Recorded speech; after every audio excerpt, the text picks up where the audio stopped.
हरे कृष्णा। तो आप सब भक्तों का आज के इस अध्ययन सत्र में हार्दिक स्वागत है। आज हम अध्याय 64 का पाठ करेंगे। इस अध्याय को हम एक ही भाग में पूरा कर लेंगे। आज के अध्ययन सत्र में थोड़ा विलंब इसलिए हुआ क्योंकि जन्माष्टमी की कुछ सेवाएं थीं। तो आइए प्रारंभ करते हैं इस अध्ययन सत्र को इस मधुर प्रार्थना से। कृष्णा कृष्णा कृष्णा कृष्णा कृष्णा कृष्णा कृष्णा हे कृष्णा कृष्णा कृष्णा कृष्णा कृष्णा कृष्णा कृष्णा हे कृष्णा कृष्णा कृष्णा कृष्णा कृष्णा कृष्णा रक्षा माम् कृष्णा कृष्णा कृष्णा कृष्णा कृष्णा कृष्णा पाहि माम् राम राघव राम राघव राम राघव रक्षा माम् कृष्णा केशव कृष्णा केशव कृष्णा केशव पाहि माम्। शिला प्रभुपाद जी का प्रणाम मंत्र। नमः ओम विष्णुपादाय कृष्णा पृष्ठाय भूतले श्रीमते भक्ति वेदांत स्वामिन इति नामिने। नमस्ते सारस्वते देवे गौरवाणी प्रचारिणे निर्विशेषा शून्यवादी पाश्चात्य देशा तारिणे। हरे कृष्णा कृष्णा कृष्णा हरे हरे हरे राम राम राम हरे हरे। तो आज का जो अध्याय है इसका शीर्षक है राजा नृग की कथा। तो ये एक बहुत फेमस पर्सनालिटी हैं और अपने बारे में आज पूरा अपना बताएंगे भी। तो आइए हम इसको पढ़ते हैं। एक बार श्री सांब, श्री प्रद्युम्न, श्री चारुभानु भगवान श्री कृष्ण के परिवार के सदस्य और यदुवंश के राजकुमार श्री गद आदि द्वारका के समीप वन में विहार के लिए गए। तो भगवान के जो पुत्र थे, तो प्रद्युम्न रुक्मिणी जी के पुत्र, जामवती के पुत्र सांब। तो इस प्रकार से जो उनके सभी यदुवंश के राजकुमार थे, ये सभी वन में गए और विहार करते हुए वे सब अत्यंत प्यासे हो गए। अतएव वे वन में जल प्राप्ति का स्थान ढूंढने लगे। जब वे एक कुएं के समीप गए तो उन्होंने देखा कि उसमें जल नहीं था, अपितु कुएं में एक अद्भुत जीव था। यह एक विशालकाय छिपकली थी, बहुत विशाल छिपकली थी उस कुएं में। तो पीने तो पानी गए थे लेकिन पानी नहीं था, उसमें एक बहुत बड़ी-सी छिपकली बैठी थी, जैसे कोई बहुत पहाड़ जैसी। इतने अद्भुत पशु को देखकर वे सब चकित रह गए। वे समझ गए कि वह छिपकली फँस गई थी और अपने प्रयास से वह बाहर नहीं निकल सकती थी।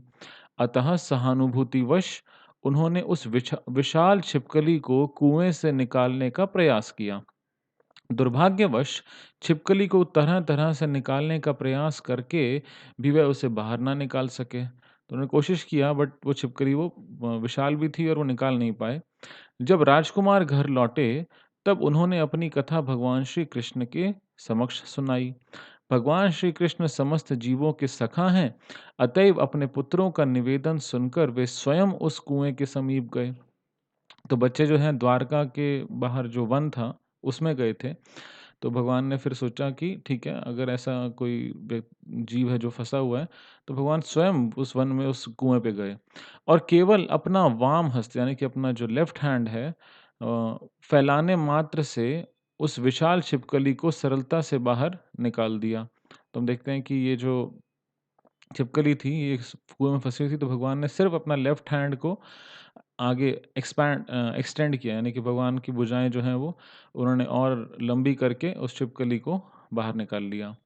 भगवान श्री कृष्ण का हाथ का स्पर्श होते ही उस विशाल छिपकली ने अपनी पूर्व आकृति को त्याग दिया और वह स्वर्गलोकवासी एक देवता के रूप में प्रकट हुई।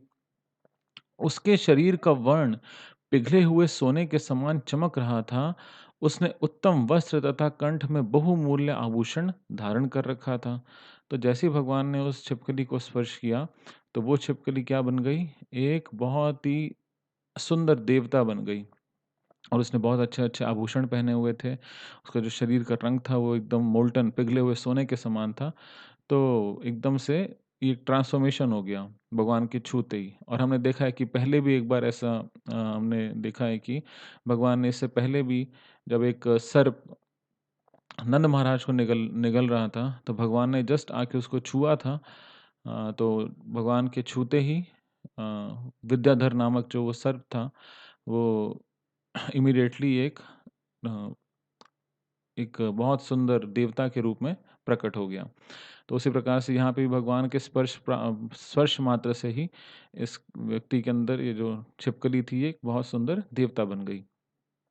उस देवता को छिपकली का शरीर क्यों धारण करना पड़ा, यह बात भगवान कृष्ण श्री कृष्ण से छिपी नहीं थी। तथापि अन्य सबकी जानकारी के लिए भगवान ने प्रश्न किया, हे सौभाग्यवान देवता, अब मैं देखता हूं कि तुम्हारा शरीर इतना सुंदर तथा प्रभावान है। तुम कौन हो? हम अनुमान कर सकते हैं कि तुम स्वर्ग के श्रेष्ठ देवताओं में से एक हो। सौभाग्यवान हो। मेरे विचार से तुम ऐसी दशा में रहने के योग्य नहीं हो। अवश्य ही अपने पूर्व कर्मों के कारण तुम्हें छिपकली की योनि में जन्म मिला है। तुम भी मैं तुमसे सुनना चाहता हूँ कि किस प्रकार तुम्हारी यह दशा हुई। यदि तुम यह भेद खोलना उचित समझो, तो हम सबको अपना परिचय दो। भगवान कह रहे हैं कि देखो, ये तो लगता है कि भाई तुमने शायद कोई पूर्व कर्म ऐसे किए होंगे जिसके कारण तुम्हें छिपकली का शरीर मिला है। तो हम जानना चाहते हैं। ऑल्दो भगवान सब जानते थे, बट भगवान ने पूछा कि हम जानना चाहते हैं, तो अगर आपको कंफर्टेबल लगे, आप ये भेद बता सकते हैं, तो आप हमको अपना परिचय बताओ। वास्तव में यह विशाल छिपकली राजा नृग थे। जब श्री भगवान ने उनसे प्रश्न किया, तब तत्काल ही सूर्य के प्रकाश के समान चमकदार अपने मुकुट से धरती का स्पर्श करते हुए उन्होंने भगवान को प्रणाम किया। तो पहले तो उस व्यक्ति ने, जो राजा नृग थे, उन्होंने पहले भगवान को प्रणाम किया। इस प्रकार उन्होंने पहले परम भगवान को अपना सादर प्रणाम अर्पित किया। तत्पश्चात उन्होंने कहा, प्रिय भगवन, मैं राजा इक्ष्वाकु का पुत्र राजा नृग हूँ। यदि आपने दानी पुरुषों का परिचय जानना चाहा हो, तब निश्चय ही आपने मेरा नाम सुना होगा। तो वो कह रहे हैं कि मैं इक्ष्वाकु जो वंश है, जिसमें भगवान श्री राम भी आए हैं, तो ये जो डायनेस्टी है बेसिकली सूर्य से आ रही है। और जो इक्ष्वाकु हैं, जो सूर्य वंश में आते हैं, तो इससे पहले भी हमने इनके एक और वंशज के बारे में कथा पढ़ी थी, वो थे मुचुकुंद। तो मुचुकुंद मानधाता के पुत्र थे। और बाद में भगवान ने उनका उद्धार किया था जब वो काल यवन के साथ उस गुफा में गए थे। तो वो भी इक्ष्वाकु वंश के थे, और ये राजा नृग जो हैं, ये भी इक्ष्वाकु वंश के हैं। तो इन्होंने कहा कि अगर आपने कभी भी ऐसे लोगों का नाम सुना हो जिन्होंने खूब दान किया है, जैसे हम लोग सुनते हैं कि अ, राजा जो कर्ण था, वो बहुत ज़्यादा दानी था, उसका नाम बहुत विख्यात है कि वो बहुत बड़ा दानी था। उसी प्रकार से जो राजा नृग हैं, ये भी बहुत बड़े दानी थे। तो इनका नाम काफ़ी विख्यात, काफ़ी प्रसिद्ध था। तो वो कह रहे हैं कि आपने मेरा नाम ज़रूर सुना होगा। प्रिय भगवन, आप साक्षी हैं। आपको जीव के भूत, भविष्य तथा वर्तमान के समस्त कर्मों का ज्ञान है। आपके शाश्वत ज्ञान से कुछ भी गुप्त नहीं रह सकता है। फिर भी आपने मुझे अपना इतिहास बताने का आदेश दिया है, अतः मैं अपनी पूरी कथा कहूँगा। तो अपना अब बताएँगे कि क्या एग्ज़ैक्टली उनके साथ हुआ। राजा नृग ने अपने कर्म कांड के कर्मों के कारण हुए अपने पतन का इतिहास बताना प्रारंभ किया। वे अत्यंत दानी थे, और उन्होंने इतनी गायें दान की थीं कि उनकी संख्या पृथ्वी पर की धूलि, आकाश के नक्षत्रों एवं वर्षा की बूंदों के बराबर थी। मतलब इतना दान किया था उन्होंने, और खासकर गायें इतनी दान की थी कि उसका जो नंबर है वो ऐसे कंपेयर किया जा सकता है जैसे पृथ्वी के ऊपर जो धूल के कण हैं, या आकाश में जितने नक्षत्र या फिर तारे हैं, तो उन या फिर वर्षा की बूंदें इनके बराबर उन्होंने अगर टोटल कर दिया जाए कि उन्होंने कितनी गायें दान की हैं, तो लगभग इसके साथ कंपेयर किया जा सकता है। वैदिक अनुष्ठानों के अनुसार दान में रुचि रखने वाले मानव को ब्राह्मणों को गोदान करने का आदेश है। राजा नृग के कथन से ऐसा प्रतीत होता है कि वह इस सिद्धांत का गंभीरता से पालन करता था, किंतु फिर भी उसके कर्म में तनिक त्रुटि के कारण उसे छिपकली के रूप में जन्म लेना पड़ा। तो वो इतने दानी पुरुष थे और उन्होंने इस बात को बहुत गंभीरता से पालन करते थे कि उनको जो ब्राह्मणों को गोदान के लिए उन्होंने गंभीरता से इस नियम को पालन किया। अब वो बोल रहे हैं कि लेकिन उस पूरे प्रक्रिया में उनसे कुछ गलती हुई जिसके कारण उनको छिपकली बनना पड़ा।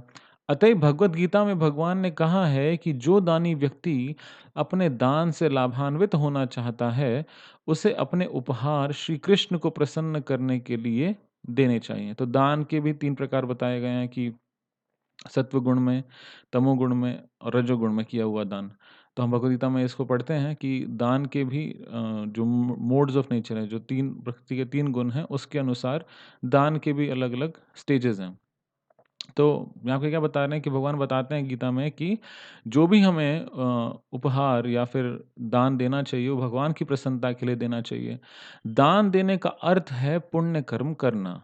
पुण्य कर्मों के फलस्वरूप व्यक्ति की उन्नति ऊर्ध्व लोकों तक हो सकती है, किंतु स्वर्ग लोक तक उन्नति होने से यह निश्चित नहीं होता कि व्यक्ति का कभी पतन नहीं होगा। यानी कि अगर कोई बहुत सारे पुण्य कर्म करता है, बहुत दान देता है, तो जैसे लोग ऐसे भी दान देते हैं कि नॉन-वेज डिस्ट्रीब्यूट करवा रहे हैं, है ना? या फिर कुछ ऐसा दान देते हैं जिससे कि बहुत ज़्यादा किसी का कोई व्यक्ति और पापमय कार्य करता है। तो वो कह रहे हैं कि अगर मान लो कोई व्यक्ति पुण्य कर्म करता भी है तो उससे क्या होगा, उसको ऊँचे लोकों की प्राप्ति होगी। हो सकता है वो स्वर्ग तक चला जाए, बट इसकी कोई गारंटी नहीं है कि स्वर्ग से व्यक्ति गिरेगा नहीं।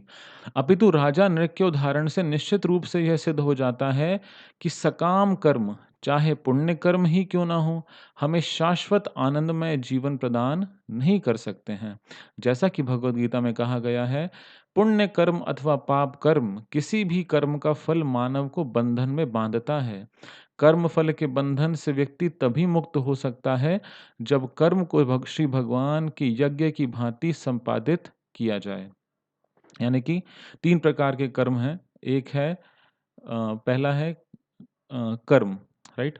दूसरा है विकर्म यानी कि पापमय कार्य। तो कर्म यानी कि आपने अपनी जो ड्यूटीज़ हैं उनको अगर आप कर रहे हैं लेकिन अपनी प्रसन्नता के लिए उसका जो रिज़ल्ट है वो आप उसको भोग रहे हैं। दूसरा हो गया कि विकर्म यानी कि पापमय कार्य। तो जो 4 नियम तोड़ना या किसी को किसी प्रकार से नुकसान पहुँचाना, तो ये हो गया विकर्म। लेकिन भगवान क्या कहते हैं कि अगर आप कार्य करना चाहते हैं तो तीसरी कैटेगरी है, वो तीसरी कैटेगरी क्या है? अकर्म। यानी कि आप कर्म तो करते हैं लेकिन तब भी आपको उस कर्म का इफ़ेक्ट नहीं प्राप्त होता, आपको उसका फल नहीं भोगना पड़ता है। तो वो कह रहे हैं कि जो कर्म फल का बंधन है, आप कैसा भी चाहे आप पुण्य कर्म करो या चाहे आप पाप कर्म करो, आपको बंधन में तो बंधना ही पड़ेगा। इस संसार भौतिक संसार में ही रहोगे आप। वो जो बेड़ी है, वो जैसे चेन्स होती हैं जेल में, तो हो सकता है कि आपको सोने की चेन में बाँधा जाए या आपको लोहे की चेन में बाँधा जाए, बट रहना आपको इसी संसार में, भौतिक संसार में पड़ेगा। लेकिन अगर आप कर्म फल के बंधन से व्यक्ति कैसे मुक्त हो सकता है? जब वो अकर्म करे, यानी कि ऐसा कर्म करे जो श्री भगवान की यज्ञ की भाँति हो, भगवान की प्रसन्नता के लिए हो, तो फिर वो कर्म जो है उस व्यक्ति को बाँधता नहीं है। राजा नृग ने आगे कहा कि दान में दी गई गायें सामान्य गाय नहीं थीं। प्रत्येक गाय कम आयु की थी और केवल एक बछड़े की माँ थी। यानी कि उसका एक बच्चा हुआ था उस गाय का, जितनी भी गाय मैंने दान की, वो सारी बहुत यंग थीं और साथ में सिर्फ़ एक बछड़े को उन्होंने जन्म दिया था, यानी कि वो ऐसा नहीं थी कि बहुत बूढ़ी गाय थी, दूध नहीं देती थी, बिल्कुल बेकार थी, चलो दान दे दी, ऐसा नहीं। बहुत बेस्ट क्वालिटी की गायें थीं। वे सभी अत्यंत शांत, स्वस्थ तथा दुधारू गायें थीं, यानी बहुत सारा दूध भी देती थीं।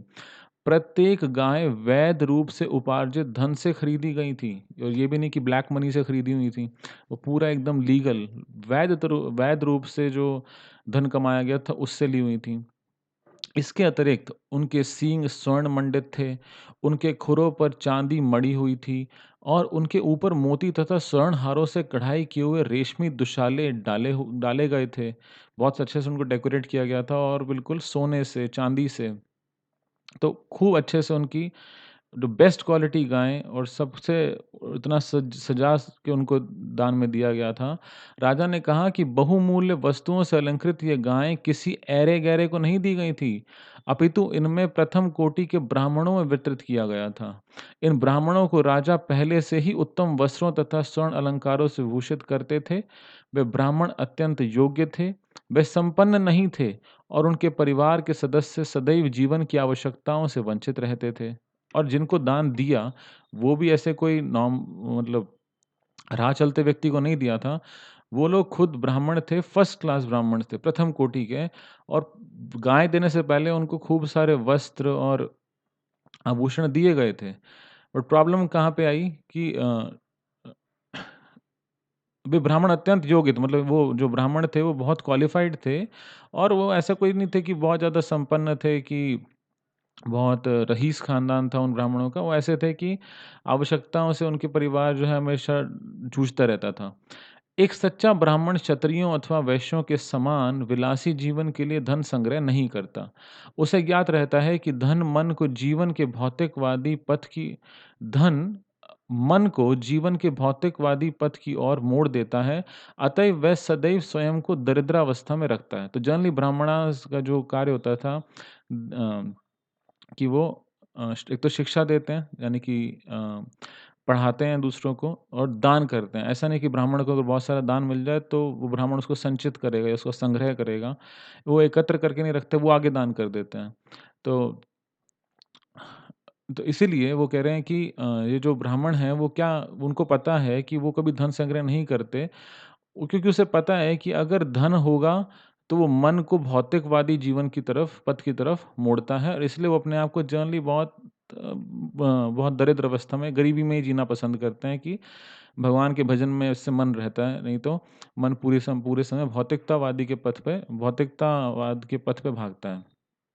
इस प्रकार से जीवन व्यतीत करना प्रत्येक योग्य ब्राह्मण का प्रण होता है और ये सभी ब्राह्मण भली भांति इस प्रण का पालन भी कर रहे थे। सब अच्छे ब्राह्मण थे। वे वैदिक ज्ञान के विद्वान थे। वे जीवन के आवश्यक तप व व्रतों का संपादन करते थे और उदार थे। वे योग्य ब्राह्मणों के मानदंड को पूरा करते थे, यानी कि एकदम एक लेवल था उनका। गायों के अतिरिक्त उन्हें भूमि, स्वर्ण, गृह, घोड़े तथा हाथी भी प्रदान किए गए थे।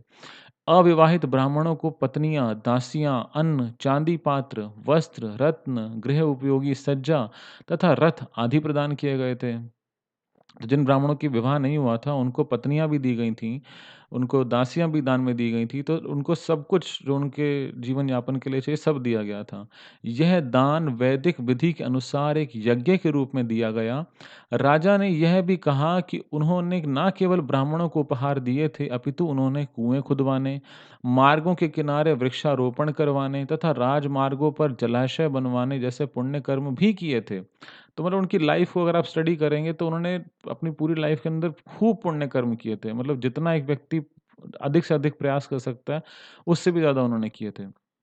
राजा ने आगे कहा, इतना सब करने पर भी दुर्भाग्यवश एक ब्राह्मण की गाय मेरे अन्य गाय में सम्मिलित हो गई। तो दान दिया और एक गाय वहां से उठकर, जिस ग्रुप को दान दिया था कि भाई ये सारी गाय आपकी, वहां से एक गाय वापस मेरे गायों के समूह थे जिस अभी तक जिसको दान नहीं दिया गया था, उसमें आके वापस इकट्ठी हो गई।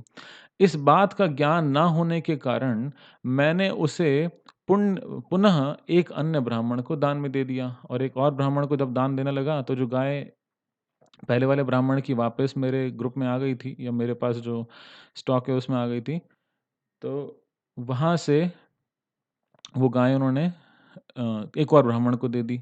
जब वह ब्राह्मण गाय को ले जा रहा था, तब उसका पूर्व स्वामी उसे अपनी बताने लगा। उसने कहा, "यह गाय पहले मुझे दी गई थी, तो तुम इसे कैसे ले जा रहे हो?" इस प्रकार दोनों ब्राह्मणों के मध्य वाद-विवाद एवं झगड़ा हुआ। उन्होंने मेरे सम्मुख आकर मेरे ऊपर आरोप लगाया कि मैंने पहले दान में दी गई एक गाय वापस ले ली है। किसी भी व्यक्ति को और विशेष रूप से किसी ब्राह्मण को कुछ देकर उसे वापस लेना महापाप माना जाता है। जब दोनों ब्राह्मणों ने राजा पर एक ही आरोप लगाया, तो राजा की समझ में ना आया कि ऐसा किस प्रकार हुआ। तो अब यहाँ पर अगर आप देखें तो ये दोनों जो ब्राह्मण हैं, ये आपस में आर्ग्यूमेंट कर रहे हैं और राजा उनसे प्रार्थना कर रहा है कि मुझसे गलती हो गई। तो ये जो एक गाय के पीछे पूरा एक तरह से ये आर्ग्यूमेंट हो गया।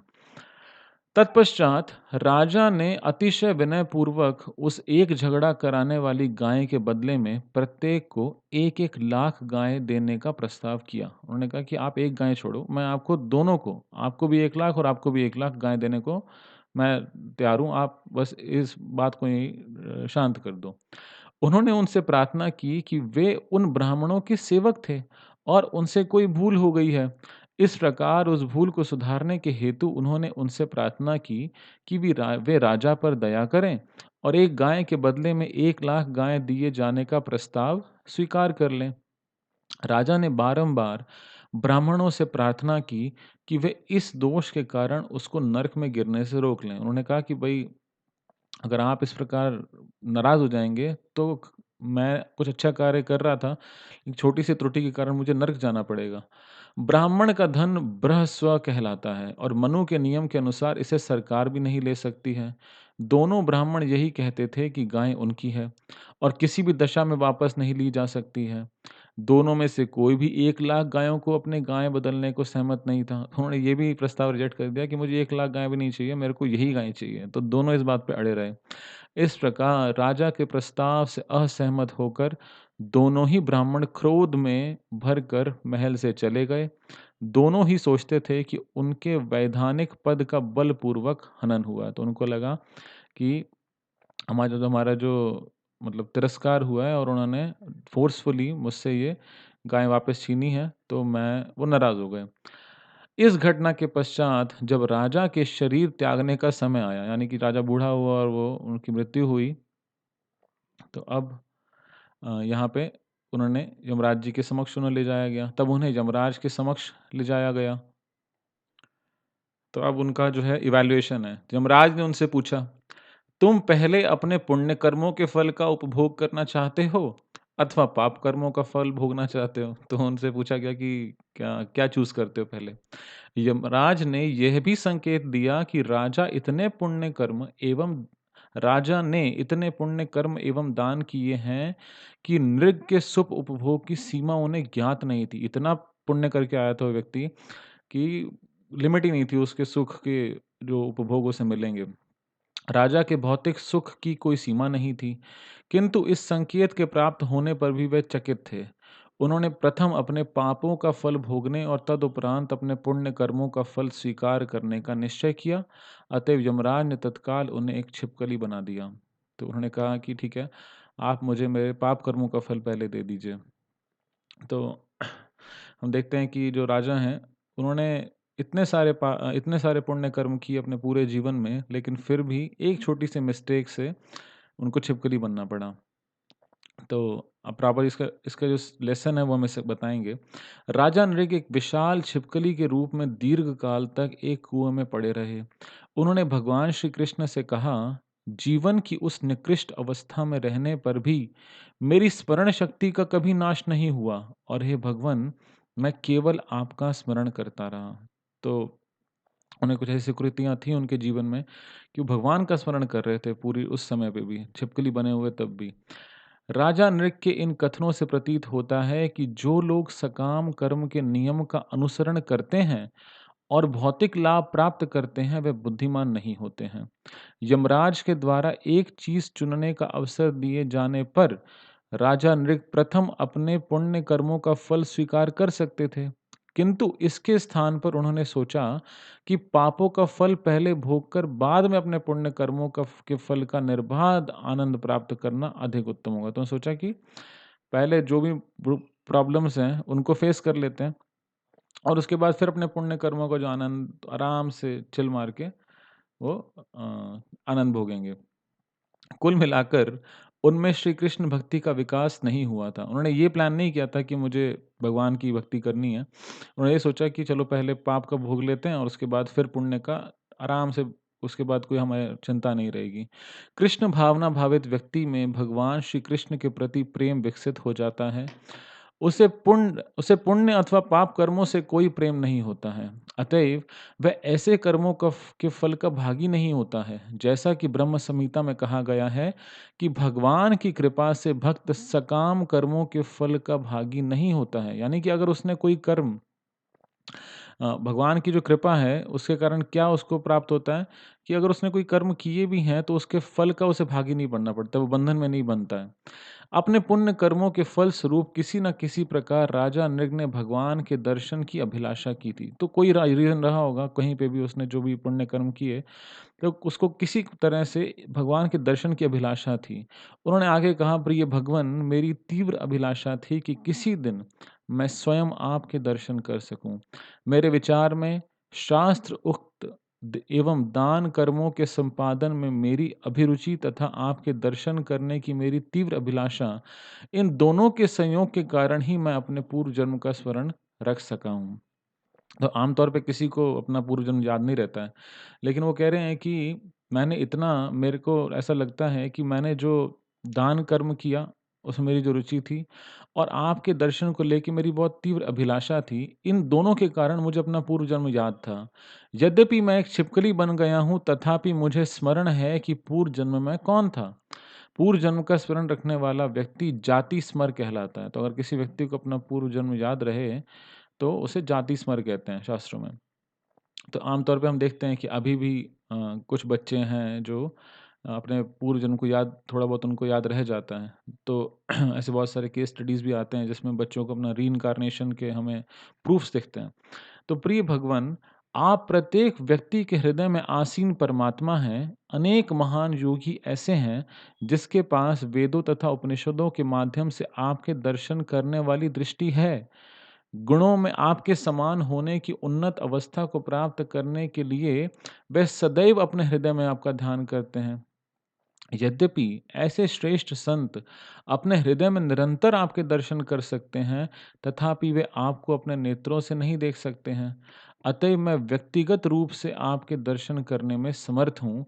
इस बात का मुझे अतिशय आश्चर्य है। वो कह रहे हैं इतने सारे योगी हैं जिन्होंने उपनिषदों और वेदों के माध्यम से उनके पास एक दृष्टि है जो अपने हृदय में आपको देख पाते हैं और मैं मेरे जैसा व्यक्ति, मैं आपको अपनी आँखों से स्वयं देख पा रहा हूँ, अपने नेत्रों से आपको देख पा रहा हूँ। वो लोग आपको अपने नेत्रों से नहीं देख पाते, हृदय में दर्शन करते हैं, लेकिन आमने-सामने नहीं देख पाते। लेकिन मैं आपको पर्सनली आपके सामने देख पा रहा हूँ, तो मुझे इस बात का बहुत आश्चर्य है।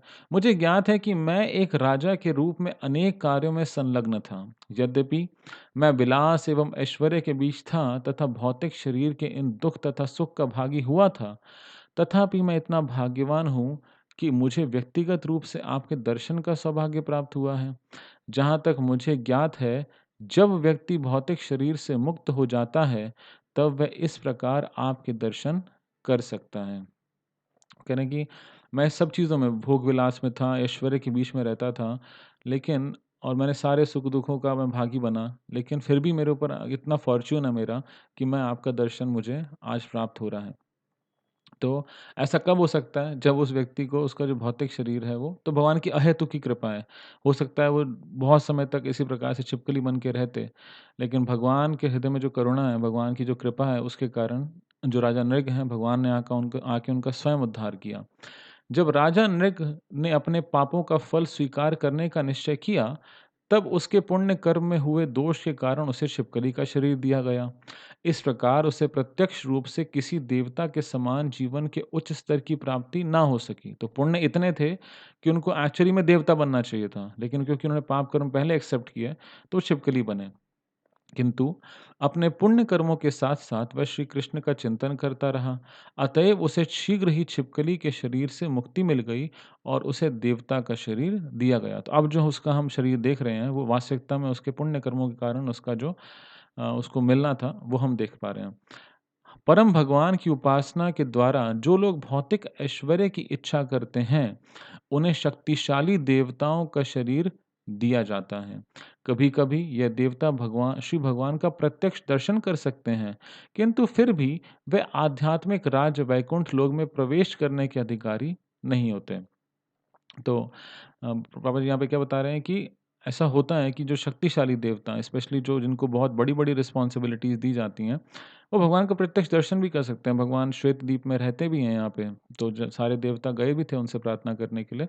तो ऐसा होता है कि कभी-कभी भगवान के दर्शन भी कर पाते हैं, लेकिन फिर भी उनके पास ये राइट नहीं होता है कि भगवान के जो वैकुंठ लोक है, यानी कि भौतिक संसार से एग्ज़िट करने का या यहाँ से मुक्ति प्राप्त करने का अधिकार उन्हें नहीं है। लेकिन किंतु यदि देवता आगे भी भगवान के भक्त बने रहे तो जब उन्हें अगला अवसर प्राप्त होगा तो वे वैकुंठ में प्रवेश कर सकते हैं, प्रवेश करेंगे, यानी कि अगर वो भगवान की भक्ति करते हैं तो फिर क्या होगा, इतनी बड़ी रिस्पॉन्सिबिलिटी तो वो निभा ही रहे हैं, लेकिन साथ में अगर वो भगवान की भक्ति भी करते हैं तो फिर उनको आगे भगवान के वैकुंठ लोक में प्रवेश करने का मौका प्राप्त होता है। देवता का शरीर प्राप्त करके राजा नृग ने आगे स्मरण करते हुए कहा, प्रिय भगवन, आप परम भगवान हैं और समस्त देवता आपकी उपासना करते हैं। आप जीव नहीं हैं, किंतु आप सर्वश्रेष्ठ व्यक्ति अर्थात पुरुषोत्तम हैं। आप समस्त जीवों के समस्त सुखों के स्रोत हैं। अतएव आप गोविंद के नाम से विख्यात हैं। यानी कि गोविंद मतलब जो व्यक्ति, गो यानी कि इंद्रियां, और विंद मतलब जो आनंद प्रदान करता है। तो जो गो का अर्थ 2 हो सकता है, एक गाय और एक इंद्रियाँ। तो जो व्यक्ति अपनी इंद्रियों का दास होता है उसे कहते हैं गोदास, और जो अपनी इंद्रियों का स्वामी होता है उसे कहते हैं गोस्वामी। तो इसी प्रकार से जो गो यानी कि जो इंद्रियों को आनंद प्रदान करे वो है गोविंद, और जो गायों का आनंद प्रदान करे वो भी हैं गोविंद। तो भगवान का गोविंद इस प्रकार से नाम है। तो वो कह रहे हैं कि आप सबको जो सुख प्रदान करते हैं उनका स्रोत आप हैं, उसके उद्गम आप हैं। तो आपका नाम इसलिए गोविंद है। जिन्होंने भौतिक शरीर स्वीकार कर लिया है एवं जिन्होंने अभी अभी तक भौतिक शरीर स्वीकार नहीं किया है, उन सभी जीवों के आप भगवान हैं। भौतिक शरीर स्वीकार नहीं करने वाले जीवों में वे हैं जो भौतिक जगत में दृष्ट आत्माओं के रूप में हवा में भ्रमण कर रहे हैं अथवा प्रेत जगत में रह रहे हैं। वही कह रहे हैं कि हमें ये नहीं समझना चाहिए कि जिसके पास भौतिक शरीर नहीं, जिन्होंने भौतिक शरीर स्वीकार नहीं किया, यानी कि जो आध्यात्मिक जगत में हैं वो नहीं, नहीं। वो कह रहे हैं कि जो जो लोग भौतिक संसार में हैं लेकिन उनके पास भौतिक शरीर नहीं है, यानी कि जो भूत प्रेत जैसे लोग हैं, उन बेचारों के पास सूक्ष्म शरीर है लेकिन उनके पास स्थूल शरीर नहीं है, यानी कि एक भौतिक शरीर नहीं है, तो वो उससे इसलिए वो किसी और के शरीर पे जाने का प्रयास करते हैं ताकि वो अपनी इच्छाओं को पूर्ण कर सकें। तो वो कह रहे हैं कि ऐसी आत्माओं के बारे में भी उन्होंने कहा कि जिन्होंने भौतिक शरीर स्वीकार किया है या नहीं किया है। किंतु जो आध्यात्मिक राज्य अर्थात वैकुंठ में निवास करते हैं, उन्हें शरीर भौतिक तत्वों से निर्मित नहीं होते हैं। राइट। हे भगवन, आप अच्युत हैं, आप सर्वश्रेष्ठ हैं तथा समस्त जीवों में शुद्धतम हैं। आप सबके हृदय में निवास करते हैं। आप समस्त जीवों के आश्रय श्री नारायण हैं। समस्त जीवों के हृदय में निवास करने के कारण आप प्रत्येक व्यक्ति के इंद्रिय कार्यों के परम निर्देशक हैं। अतएव आपको ऋषिकेश कहा जाता है। तो पहले उन्होंने एक भगवान को बोला कि आप गोविंद हैं, और उसके बाद फिर वो कल बोलते हैं कि आप ऋषिकेश हैं, यानी कि सब इंद्रियों के स्वामी हैं। हे परम भगवान श्री कृष्ण, आपने मुझे देवता का यह शरीर प्रदान किया है, अतः मुझे स्वर्गलोक जाना पड़ेगा। मैं इस सुअवसर का लाभ उठाकर आपकी दया की भिक्षा मांगता हूँ। तो अब वो क्या कह रहे हैं, पहले तो प्रार्थनाएं की खूब सारी, अब भगवान से निवेदन कर रहे हैं कि मुझे जो आप ये सुअवसर मिला है, तो मैं आपसे प्रार्थना करना चाहता हूँ। क्या? तो अब वो क्या प्रार्थना करते हैं? बहुत सुंदर प्रार्थना करते हैं। मैं इस सुअवसर का लाभ उठाकर आपकी दया की भिक्षा मांगता हूँ, जिससे मुझे ऐसा वरदान प्राप्त हो कि मैं आपके चरण कमलों को कभी भी विस्मृत ना करूँ। चाहे मुझे कोई भी योनि क्यों ना मिले अथवा चाहे किसी भी लोक में मुझे भेज दिया जाए, किंतु मुझे आप ऐसा वर दीजिए कि मैं कभी भी आपके चरण कमलों का विस्मरण ना करूँ। तो बहुत सुंदर प्रार्थना कर रहे हैं कि भगवान के दर्शन स्वयं प्राप्त हो गए, लेकिन फिर भी उन्हें कोई अहंकार नहीं आया कि मैं कितना महान हूँ या इस प्रकार से। वो अभी भी ये प्रार्थना कर रहे हैं कि मैं हमेशा आपके चरण कमलों को स्मरण रख सकूँ, कोई भूलूँ ना। तो एक नॉर्मली हम देखते हैं कि हे हे नाथ, हे मेरे नाथ, मैं आपको ना भूलूँ, तो ऐसा कुछ वो रहता है। बट रियलिटी ये है कि ऐसा होगा कैसे? तो जो श्रवण है, जितना हम भगवान के बारे में सुनेंगे और कीर्तन करेंगे, बोलेंगे, उतना ज़्यादा हम भगवान का स्मरण कर पाएँगे। और ये भी कह रहे हैं कि मुझे कॉन्फिडेंस नहीं है कि मैं, हो सकता है मैं किसी और योनि में चला जाऊँ, हो सकता है ऊपर या नीचे वाले लोक में चला जाऊँ, लेकिन मुझे कभी भी आपके चरण कमलों का विस्मरण ना हो। कार्य कारण के रूप में आप सर्वत्र उपस्थित हैं, आप सर्वव्यापी हैं। आप समस्त कारणों के कारण हैं एवं आपकी शक्तियाँ असीम हैं। आप परम सत्य हैं, आप श्री भगवान हैं तथा आप ही परम ब्रह्म हैं। अतएव मैं आपको बारंबार प्रणाम करता हूँ। प्रिय भगवन, आपका शरीर दिव्य आनंद एवं ज्ञान से पूर्ण है और आप शाश्वत हैं। आप समस्त सिद्धियों के स्वामी हैं, अतएव आप योगेश्वर के नाम से विख्यात हैं। भगवान को वो क्या कह रहे हैं? योगेश्वर, यानी कि सभी योगियों या सभी सिद्धियों के स्वामी हैं। कृपया मुझे अपने चरण कमलों की नगण्य धूलि के रूप में स्वीकार कीजिए। तो इस प्रार्थना को सुन के चैतन्य महाप्रभु की वो प्रार्थना याद आ जाती है कि हम आप मुझे अपने चरणों की धूलि का एक कण के रूप में स्वीकार कर लीजिए। तो उन्होंने भले ही अपने जीवन में बहुत सारे सकाम कर्म किए थे और उनसे एक त्रुटि हुई, लेकिन उनके अंदर एक भावना थी कि भगवान का उनको दर्शन के बहुत अभिलाषी थे। तो सिर्फ़ इस कारण से और भगवान की अहेतु की कृपा है कि वो इतने महान भक्त के रूप में प्रार्थना कर रहे हैं। स्वर्गलोक के में प्रवेश करने के पूर्व राजा नृग ने भगवान की प्रदक्षिणा की, जैसे इंद्र ने भी की थी, उसी तरह राजा नृग ने प्रदक्षिणा की। उसने अपने मुकुटधारी सिर को भगवान के चरण कमलों में रखकर उनको प्रणाम किया। स्वर्गलोक से आए हुए विमान को सम्मुख आया देखकर भगवान ने राजा को उस पर सवार होने की अनुमति दी। तो उन्होंने परमिशन मांगी कि मैं अब स्वर्ग के लिए प्रस्थान करूं, तो भगवान ने कहा ठीक है, आप जाइए। राजा नृग के प्रस्थान के उपरांत भगवान श्री कृष्ण ने राजा की ब्राह्मण भक्ति, दानशीलता एवं उसके द्वारा वैदिक अनुष्ठानों के संपादन की प्रशंसा की। पहले भगवान ने उनकी एप्रिशिएट किया कि इन्होंने कितना ब्राह्मणों के प्रति उनकी जो भक्ति थी, कि इतना दान देना उन्होंने किया। अतएव कहा जाता है कि यदि कोई प्रत्यक्ष रूप से भगवान का भक्त नहीं बन सकता है, तब उसे जीवन के वैदिक सिद्धांतों का पालन करना चाहिए। इससे वह यह या तो सीधे आध्यात्मिक लोक में उन्नति करके भगवत दर्शन का लाभ प्राप्त करने में समर्थ होगा, अथवा पहले स्वर्ग लोक में स्थान प्राप्त करके जहाँ से उसे अध्यात्म लोक में स्थानांतरण की आशा रहेगी, वह भगवान के दर्शन करने में समर्थ होगा। तो इसलिए क्या बता रहे हैं कि अगर कोई प्रत्यक्ष रूप से भगवान के दर्शन कर भक्त नहीं बनना चाहता है ना? कि भगवान की भक्ति में ऐसे बहुत स्ट्रांगली उसको नहीं भी करना चाहता है, तो एटलीस्ट उसको वैदिक प्रिंसिपल्स को अच्छे से पालन करना चाहिए। नहीं तो क्या होगा कि कम से कम वो स्वर्गलोक तक तो पहुँचेगा। जब स्वर्गलोक पहुँचेगा, तो वहाँ से फिर उसके पास एक अपॉर्च्युनिटी है कि वो भगवान की वहाँ पे भक्ति करके, भगवान के दर्शन प्राप्त करके, फिर वो और ऊपर आध्यात्मिक जगत में जा सकता है। यानी इस संसार से वो जो भवबंधन है उससे मुक्त हो सकता है। इसी समय भगवान श्री कृष्ण अपने क्षत्रिय वर्ग के सदस्य अपने संबंधियों के मध्य विराजमान थे। तो सभी क्षत्रिय उनके साथ थे, पूरा यदुवंश के जो बच्चे थे वो सब आए हुए थे, पूरी फैमिली थी। राजा नृग के आदर्श व्यवहार के माध्यम से उनको उपदेश देने के लिए भगवान ने कहा, यद्यपि कोई क्षत्रिय राजा अग्नि के समान बलशाली हो सकता है, तथापि किसी ब्राह्मण की संपत्ति पर बलपूर्वक अधिकार कर लेना और उसे अपने प्रयोजन के लिए उपयोग करना उसके लिए संभव नहीं है। यानी कि कितना भी शक्तिशाली राजा हो, लेकिन उसको कभी भी किसी ब्राह्मण की संपत्ति को बलपूर्वक अधिकार नहीं लेना चाहिए। उसके लिए संभव नहीं है ये जो कि वो अपने इस्तेमाल के लिए करे।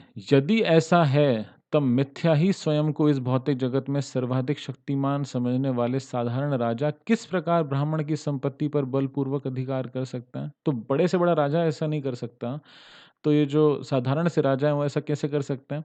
मेरे विचार में तो भगवान अपने बच्चों को शिक्षा दे रहे हैं इस पूरे व्याख्यान से, जो नाजरनिक का पुराण ने देखा, मेरे विचार से विषपान भी उतना संकटपूर्ण नहीं है, इतना डेंजरस नहीं है ये जहर पीना, जितना ब्राह्मण की संपत्ति लेना।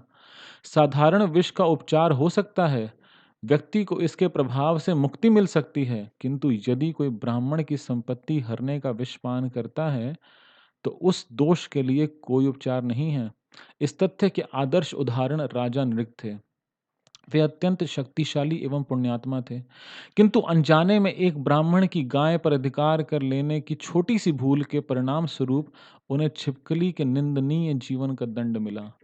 साधारण विष केवल उसे प्रभावित करता है जो उसका पान करता है, और साधारण अग्नि को जल डालकर बुझाया जा सकता है, किंतु किसी ब्राह्मण की आध्यात्मिक शक्ति से जलाई गई अरणी अग्नि ऐसे ब्राह्मण को क्रुद्ध करने वाले व्यक्ति के समस्त परिवार को जलाकर भस्म कर सकती है। तो वो कह रहे हैं कि अगर कोई मान लो नॉर्मल ज़हर पी लेता है, तो क्या होगा? ज़्यादा कुछ प्रभाव नहीं पड़ेगा, और साधारण अग्नि, उसको भी आप पानी डाल के बुझा सकते हो। लेकिन अगर कोई ब्राह्मण की आध्यात्मिक शक्ति से जली हुई जो आग होती है, उसको स्पेशल आग का नाम होता है अरणी आग। यानी कि जो ब्राह्मण जो माचिस से नहीं जलाएँगे, अगर कोई जेन्युइन ब्राह्मण होगा तो वो अरणी अग्नि प्रज्वलित कर सकता है, इतनी क्षमता है उनके अंदर। तो वो कह रहे हैं कि ऐसे व्यक्ति, अगर किसी ने ब्राह्मण की इस प्रकार से अगर वो उसकी संपत्ति को हड़पने की कोशिश की, तो वो अरणी जो अग्नि है वो पूरे उसके परिवार तक को जलाकर भस्म कर सकती है। प्राचीन काल में ब्राह्मण यज्ञ की अग्नि को दिया सलाई से अथवा किसी अन्य बाह्य अग्नि से नहीं, अपितु अपने अरणी नामक शक्तिशाली मंत्रों से जलाते थे। यदि कोई व्यक्ति ब्राह्मण की संपत्ति का स्पर्श भी करता है, तो उसकी 3 पीढ़ियाँ नष्ट हो जाती हैं। किंतु यदि कोई ब्राह्मण की संपत्ति को बलपूर्वक छीन ले जाता है, तो छीनने वाले की अगली व पिछली 10 पीढ़ियाँ सर्वनाश की भागी होती हैं। तो वो भगवान इतना कॉन्सिक्वेंसेस बता रहे हैं कि इतने डायर हैं कि अगर कोई ब्राह्मण की संपत्ति को हड़पता है तो, बलपूर्वक छीनता है तो।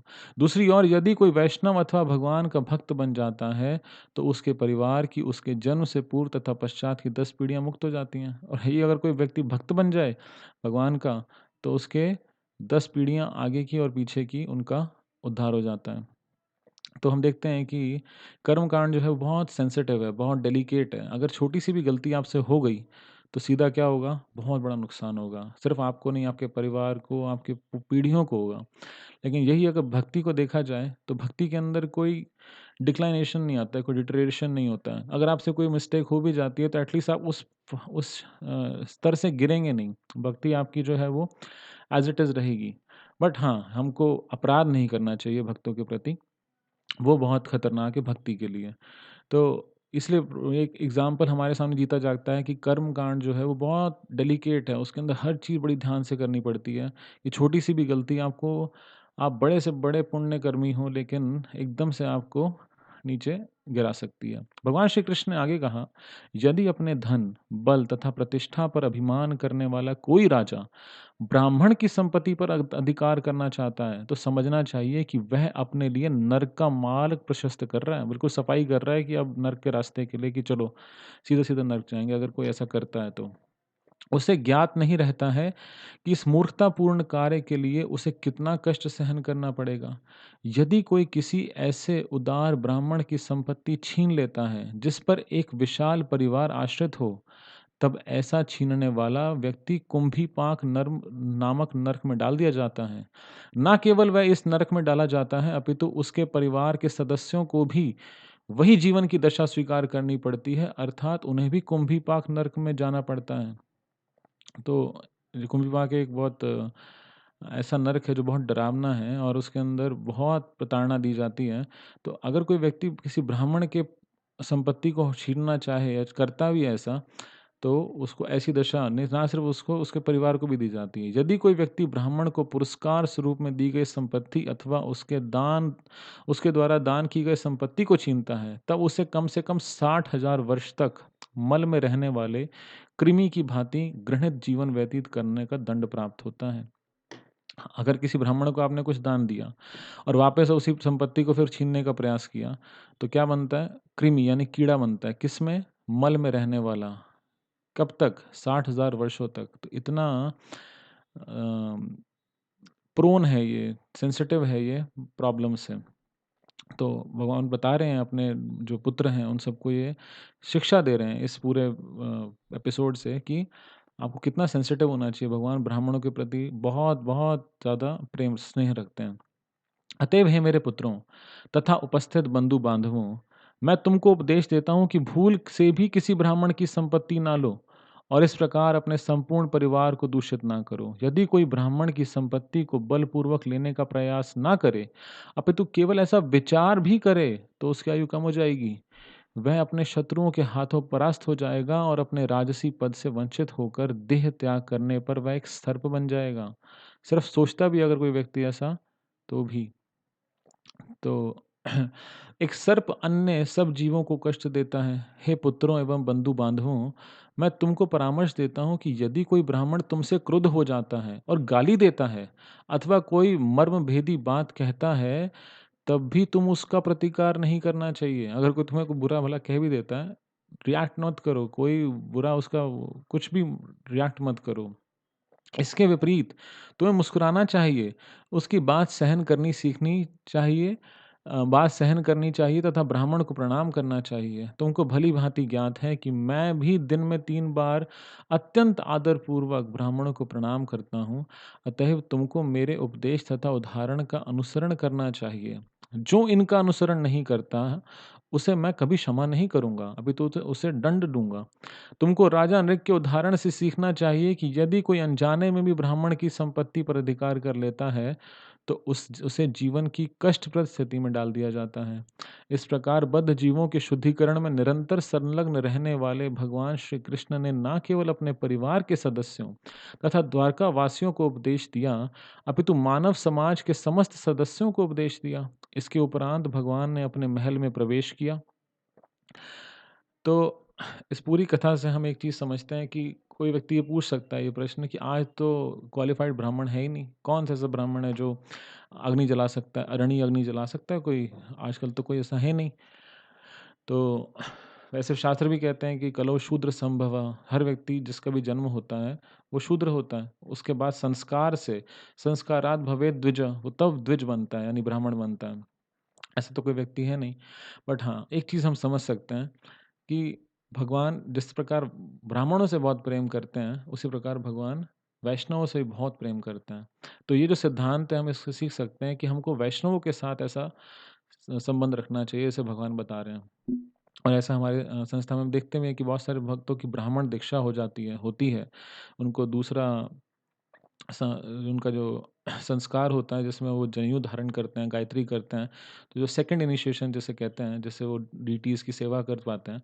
तो ऐसे भक्तों के प्रति तो हमें और केयरफुल होना चाहिए, उनको प्रणाम करना चाहिए, उनके प्रति किसी प्रकार से हमें उनका निरादर नहीं करना चाहिए।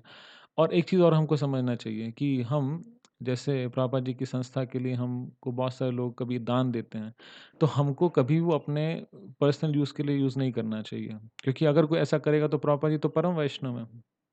ब्राह्मण से भी कितने आगे कोई मैच ही नहीं है। परम वैष्णव है प्रभुपाद जी। तो प्रभुपाद जी को अगर कोई दान देता है, प्रभुपाद जी की संस्था को दान देता है, तो हमें कभी भी कोई भी दान का पैसा, डोनेशन का पैसा अपने पर्सनल यूज़ के लिए नहीं रखना चाहिए। नहीं तो उसका बहुत सीवियर रिएक्शन हमें मिलता है। राइट? तो हम इस पूरे प्रसंग से ये शिक्षा प्राप्त कर सकते हैं कि हमको बहुत केयरफुल होना चाहिए अपनी डीलिंग्स में, वैष्णवों के साथ, भक्तों के साथ और हमें ऐसा कोई भी कार्य नहीं करना चाहिए जिसके कारण हमें छोटी-सी गलती के कारण बहुत स्ट्रॉन्ग रिएक्शन मिले। ठीक है? तो आज के इस अध्ययन सत्र को हम यहीं विराम देते हैं। आप सब भक्तों का आज के इस अध्ययन सत्र में भाग लेने के लिए हार्दिक धन्यवाद। शील प्रभुपाद की जय, अनंत कोटि वैष्णव वृंद की जय, निताई गौर प्रेमानंदे, हरि हरि बोल।